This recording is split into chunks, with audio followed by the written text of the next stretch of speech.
For this final segment of Community Focus, we welcome Tom Talbot, the Director of the American Legion Riders, and Mark Otier, Post Commander of Sanford American Legion Post 443, to inform us about the temporary installation of the Vietnam Traveling Memorial Wall. Mark, what is the moving wall? What's the history of the wall? Well, the moving wall, John, is a half-size replica of the National Vietnam Memorial, where it's 57,489 names are on that wall. Two of them have been traveling the country since 1984, so I think they're in about their 35th year. 32nd year, I guess. So these are two half-size replicas that are travel around the country for people to view and attend without having to go to Washington, D.C. If you can't get to Washington, it's the next best thing, I guess. Well, Tom, when and where will the moving wall come here to us? July 14th in the morning.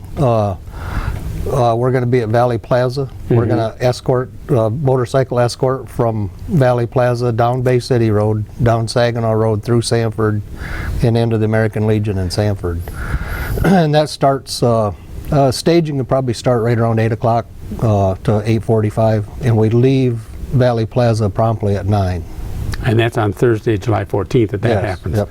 And then how can members of the public help with this? What is the process? Well, they can either join the motorcycle escort, or they can, what we'd like to see is a lot of people standing on the street sides, the sidewalks with flags and cameras. All along the road. And that goes from the Valley Plaza, Bay City Road to Saginaw, through Midland, on Saginaw, and all the way up through into Sanford on Saginaw, and you end up at the American Legion Post in Sanford, which is on Meridian Road, just north of Saginaw. So the American Legion Riders will be escorting the wall, and if someone is interested in joining the procession, they can follow the wall on a motorcycle. Right, yep. What's the process for setting up the wall at the Sanford Post, Mark? Once the wall arrives, and it will take probably 40 to 45 minutes for the procession to go from Midland through Sanford to our post. Once the wall arrives, the Michigan Guard will clear the parking lot, and the volunteers will then set to assembling the wall, which is a number of panels. It's over 252 feet long, so it will take a while. Our opening ceremonies are scheduled for 6:30 that evening on Thursday, July 14th.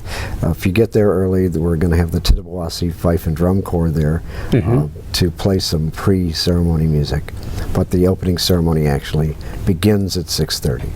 And for that ceremony, I understand that you'll have some special seating for family members of wall soldiers. We'll actually ask those who have family members who appear on the wall to come and stand in front of the stage during that opening ceremony, so that they can be recognized and be a part of that ceremony. And then visitors will be able to visit the wall 24/7 until closing ceremonies? Right, that's correct. Once the opening ceremonies are done, and we don't expect that to be a very long process, the wall will be opened for public viewing around the clock until 2 p.m. on Monday, July 18th. At that time, the closing ceremonies for the wall take place. And you mentioned something when we talked before about an honor table, that there will be an honor table there? Yeah, Tom is taking care of a lot of that. Yeah, it's actually, I found out later, it's actually called a tribute table. Tribute table, okay. And the family members who lost people over there can bring mementos, pictures, and we'll have a place set up inside for them to set that up and show tribute to their loved ones. Now, will there be veterans on site throughout the whole stay of the moving wall? Yeah.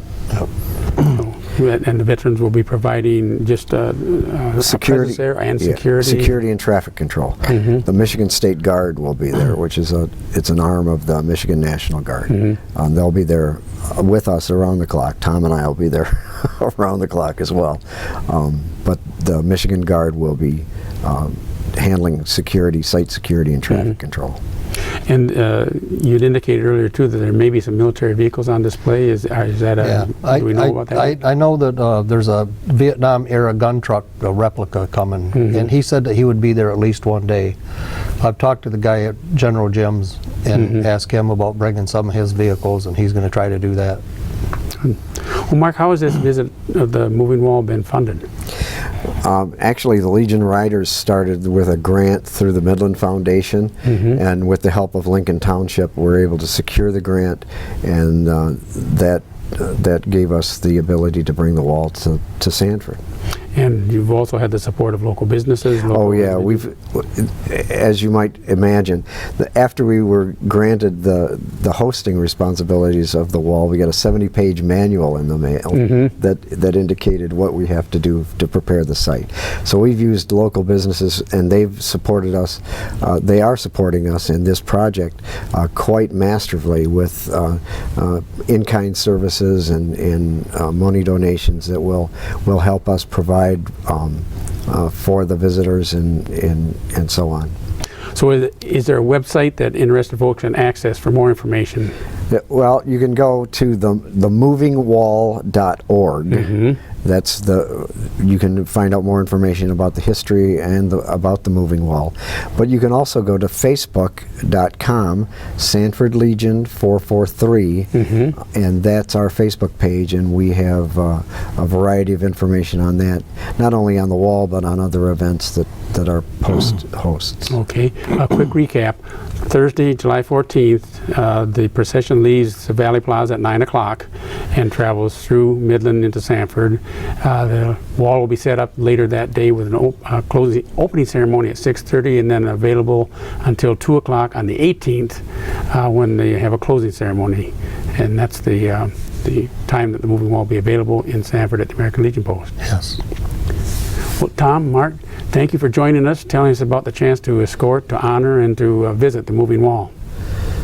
We're glad that you joined us for the July installment of Community Focus. We've enjoyed hearing about some useful, informative, and educational activities that we can all look forward to in Midland in the coming weeks. And remember, if your club or organization would like to join us at this table in the months to come, find our application online at MCTV section of the city website, or visit MCTV in person to submit an application. We'd love to have you be a part of Community Focus.